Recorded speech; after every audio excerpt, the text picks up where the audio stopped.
guys, welcome to my channel Mother's Flavor.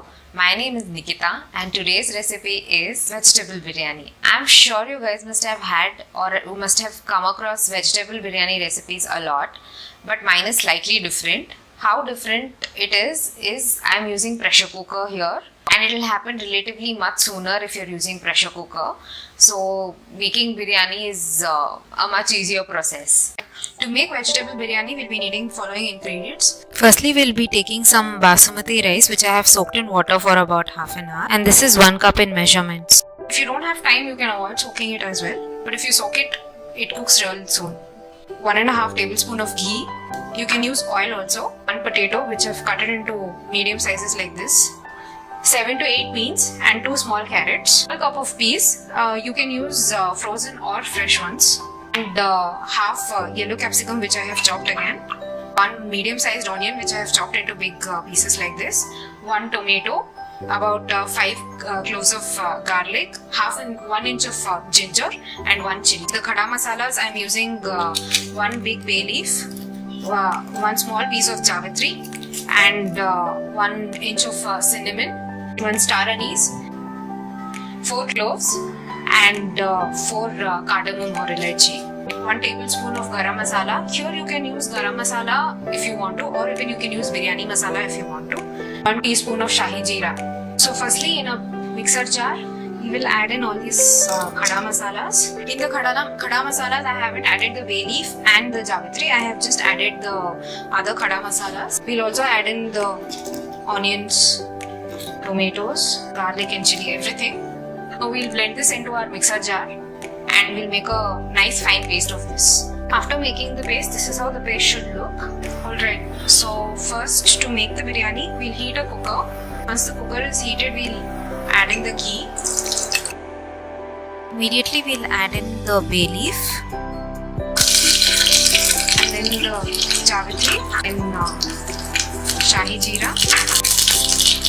Once the jeera starts spluttering, we'll add in the paste that we made in the mixer jar. Now give this a nice stir. Saute this paste on medium-high heat. If you feel that your paste is burning or something like that, then you can lower it to medium heat. Ensure to saute the mixture really well. The taste of the biryani depends on how well you saute it, so ensure to saute it really well. Once your paste is cooked and the oil and the paste is getting separated, the garam masala or the biryani masala. Now we'll add in all the vegetables.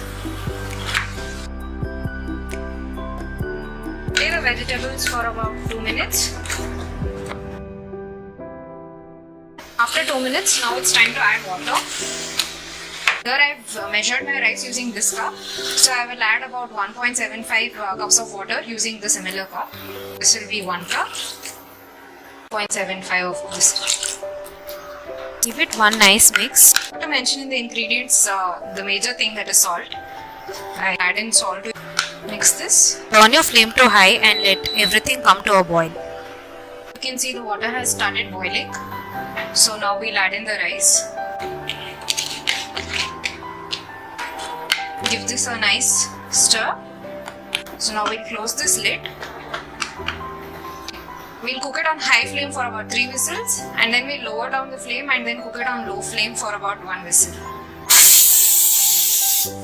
Now after 3 whistles, we'll lower down the flame and we'll keep it on full low and we'll wait for another 1 whistle. Now after 1 whistle, turn off our heat and we'll let our pressure cooker cool down. Now once our pressure cooker cools down and releases all its pressure, we'll remove the cooker lid. And now we'll gently mix everything together. Here we are removing the steam which is present below. If we don't remove the steam which is present below, our rice will continue cooking further. So this is a very important step to do. And if we don't do this step, then our rice will continue to cook and our rice will become soggy. As you can see, our rice is cooked really well and all the rice grains are separated. Our veg biryani is ready. We'll serve it in our serving bowl. We'll garnish it with some coriander leaves. So there you go, our vegetable biryani is ready to be served.